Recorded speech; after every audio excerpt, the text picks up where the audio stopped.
I need to talk to you about what's happening to farmers in Arkansas right now, and I'm going to be honest with you. The numbers I'm about to share are some of the most disturbing economic data I've seen outside of the 1980s farm crisis. In just the first 3 months of 2025, 88 Arkansas farms filed for Chapter 12 bankruptcy. 88 farms in 1 quarter. To put that in perspective, that's nearly double the 45 filings from the same period in 2024. Arkansas now accounts for 30% of all bankruptcy filings in the entire 8th U.S. District Court. Think about that for a moment. One state, 30% of all the agricultural bankruptcy filings in an entire federal district. And here's what makes this even more devastating. Since December started, more than 60 farm auctions have taken place across Arkansas. Some counties are seeing multiple farm sales every single week. If you walk into any Arkansas farming community right now, you'll see equipment sitting abandoned in fields. You'll see foreclosure signs on properties that families have owned for generations. Banks are calling loans.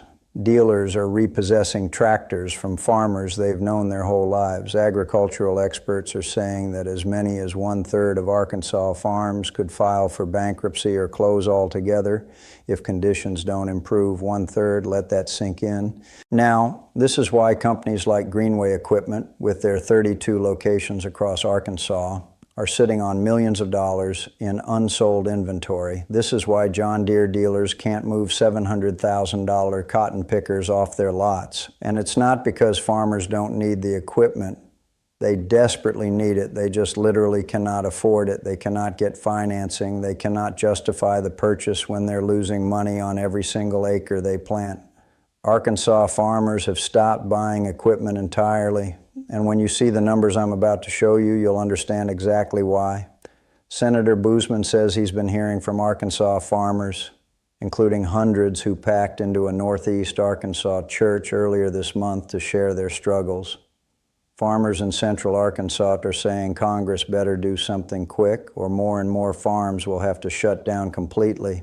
These 88 bankruptcy filings I mentioned, these are farmers who desperately tried to restructure their debt. They tried to find any way to keep farming, and they finally had no choice but to file.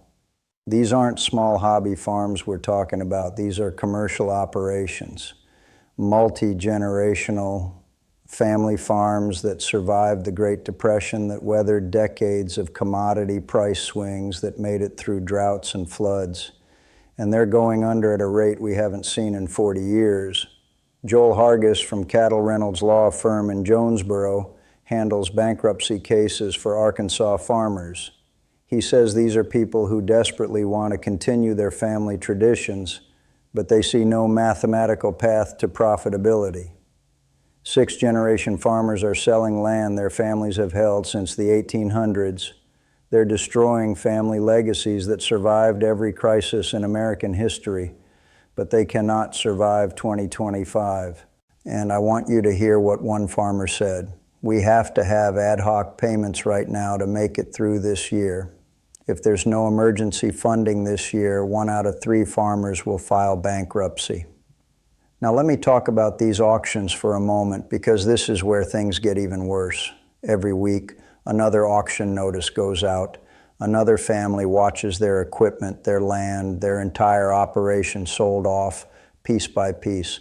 These auctions are flooding the used equipment market with repossessed tractors and combines. But here's the problem. Dealers cannot sell them at any price because the farmers who might buy them don't have money either. A 2020 John Deere S780 combine that sold for $500,000 just 18 months ago now brings maybe $200,000 at auction if any buyer exists at all. Tractors worth $300,000 in early 2024 are selling for $120,000, or they're sitting unsold through multiple auctions. Think about what this means for dealers like Greenway Equipment. They accepted trade-ins based on Blue Book values from early 2024. Now they're holding inventory worth half of their outstanding floor plan obligations. Banks are demanding payment, and there are no buyers in sight. So you're probably asking yourself, why are farmers going bankrupt at this rate? What's causing this? Well, the numbers tell you everything you need to know. In December 2025, economists at the University of Arkansas calculated the exact scope of the financial devastation. And I want you to listen carefully to these numbers. Farmers are losing $293 per acre growing corn. They're losing $489 per acre for cotton, $447 per acre for rice, $170 per acre for soybeans. Read those numbers again in your mind. They're not breaking even. They're not making thin margins. They're losing hundreds of dollars per acre. A typical 1,000 acre rice farm loses $447,000 this year, $447,000 in one season, and that's with perfect weather and maximum yields. And these calculations assume everything goes right. But farmers face equipment breakdowns, weather disasters, input shortages that make the actual losses far worse. If you're a farmer operating 2,000 acres of cotton, you're looking at nearly $1 million in losses from a single year. One economist explained it this way: input prices are going up steadily, but commodity prices just haven't been able to keep pace. It costs more for farmers to produce their crops, but the money they get in return just isn't as much. When you're bleeding money like this, you don't buy new equipment from Greenway. You don't finance a $700,000 cotton picker from John Deere. You can't. And here's the part that really gets me. Arkansas had record yields in 2024, 341 pounds per harvested acre for cotton, a record, the best they'd ever done. And farmers still lost money. You literally cannot grow your way to profitability anymore. The economics are fundamentally broken. Since 2022, crop prices have declined 27% on average, 3 consecutive years of decline, 3 years of farmers planting, working, harvesting, and losing money. Meanwhile, input costs have exploded. Fertilizer prices doubled after Russia invaded Ukraine, and they never came back down. Seed prices are up 25% since 2020. Labor costs in Arkansas agriculture hit a record $413 million statewide for a 500-acre cotton farm. Interest expenses alone are $15 per acre higher than they were in 2021. That's $7,500 just in extra interest payments. The gap between what it costs to grow crops and what you can sell them for is the widest it's been since the 1990s. An economist from the University of Arkansas said the best case scenario for farmers in 2025 is breaking even, but only if they volunteer their time, only if they work for free. No salary, no payment for labor, just break even on the operation itself. The best case is working for free, but it gets worse. Even farmers trying to keep their existing equipment running face an impossible situation. And this is where John Deere's repair monopoly makes the crisis exponentially worse for both dealers and farmers. In January 2025, the Federal Trade Commission filed a lawsuit alongside the Attorneys General of Illinois and Minnesota. They're accusing John Deere of illegally forcing farmers to use only authorized dealerships for repairs. The lawsuit describes how John Deere's Service Advisor software, which is absolutely essential for diagnosing and fixing any problem on modern tractors, remains available exclusively to authorized dealers. Farmers cannot repair their own million-dollar combines. They cannot use independent mechanics because John Deere locks them out of the diagnostic tools required to identify even basic problems. Sensor failures, error codes, simple fixes that should take minutes require dealership intervention. And let me give you an example. Jared Wilson, a Missouri farmer, spent 28 days waiting for his dealership to fix a fertilizer spreader during the critical spring planting window. 28 days while his crops needed to be in the ground, while his planting window was closing. His experience mirrors thousands of Arkansas farmers who watch their crops fail while equipment sits at dealerships for weeks awaiting repairs that should take hours. The repair monopoly creates impossible bottlenecks. Dealerships physically cannot handle the volume of repairs during peak seasons. Farmers with broken equipment worth hundreds of thousands of dollars sit idle while crops need immediate planting or harvesting. And here's where it connects to Greenway equipment and why farmers can't buy. When a transmission costs $30,000 to rebuild on a cotton picker that's maybe worth $50,000, farmers do the math. It's not worth fixing. They park it, they walk away. A combine that cost $700,000 new in 2018 sits abandoned in Arkansas fields because repair costs exceed what farmers could earn harvesting crops that lose money per acre. Scott Stiles, an extension economist with the University of Arkansas Division of Agriculture, confirms what we're seeing. He says farmers are struggling just to keep existing equipment running. They're not buying new. They're not even fixing what breaks. Look at what's happening to John Deere in response to farmers not buying. The company cut over 2,000 jobs in 2024 alone. More reductions have been announced for 2025. The Ottumwa Works plant, which manufactures hay and forage equipment, shut down completely.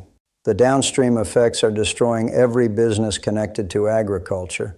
Dealerships lose their primary revenue stream when farmers stop buying tractors and combines worth hundreds of thousands of dollars. Service departments sit empty because farmers cannot afford repairs. Parts inventory worth millions gathers dust while dealers struggle to pay floor plan financing. Salespeople who once earned six figures selling million-dollar combines are now competing to move 20-year-old used equipment at a loss. Think about what a John Deere dealership means to a small town. You might have a dealership employing 50 people in a town of 5,000. That's critical economic infrastructure. Mechanics earning $70,000 annually. Parts specialists making $50,000. Salespeople who once earned six figures. They all spend their incomes locally, supporting grocery stores, restaurants, schools, every other business in these rural communities. When dealerships reduce staff by half or close entirely, these towns lose the economic foundation that made rural life sustainable. The multiplier effect means every dealership job lost eliminates 3 additional jobs in surrounding businesses. Equipment dealers who've served these communities for generations now face structural changes that may prove insurmountable. The combination of equipment sales down 48%, repair monopolies preventing competitive service, parts shortages making repairs impossible, and farmers abandoning million-dollar machines creates unprecedented challenges. No business model can survive this. Between December and January, John Deere's Waterloo facilities eliminated 550 positions in waves of layoffs that devastated the local economy. Plants in Dubuque, Ankeny, Johnston, and Urbandale all announced significant workforce reductions. Manufacturing slowdowns mean dealer inventory disappears, but farmers aren't buying anyway. It's creating a death spiral where dealerships like Greenway have neither sales nor products to sell. John Deere's announcement that projected earnings for 2025 will fall $5 billion below recent peaks confirms what dealers already know from empty showrooms and silent service bays. In the second quarter of 2024, global sales were down 12%. Agricultural equipment sales were down 25%. In the third quarter, net income dropped 42% compared to the year before. The company is projecting $7 billion in profit for the full year, down from over $10 billion in 2023. That's $3 billion gone in 1 year. And those are corporate numbers, smoothed and averaged globally. What's happening at Arkansas dealer lots is far worse. Greenway Equipment's 32 locations, AP Equipment's 16 locations across Arkansas and Mississippi, Legacy Equipment's dealerships throughout the region, they're all struggling. When farmers can't buy because they're losing $447 per acre on rice or $480 per acre on cotton, size doesn't matter. The mathematics don't work for anyone. So here we are in December 2025.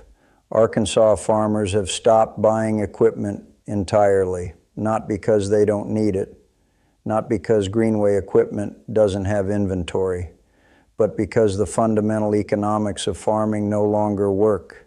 88 farm bankruptcies in the first quarter of 2025, more than 60 farm auctions since December started, farmers losing $447 per acre on rice, $489 per acre on cotton, record yields, and farmers are still losing money. John Deere's repair monopoly forces farmers to wait weeks for fixes. Parts shortages turn repairs into month-long nightmares. Credit dries up for farmers desperate to buy. The death spiral accelerates. Dealers can't sell, farmers can't buy, lenders won't lend. Somewhere tonight, a farmer in Arkansas is looking at bankruptcy paperwork for a farm his family has owned for 6 generations. He's doing math that doesn't work. He knows there's no way forward.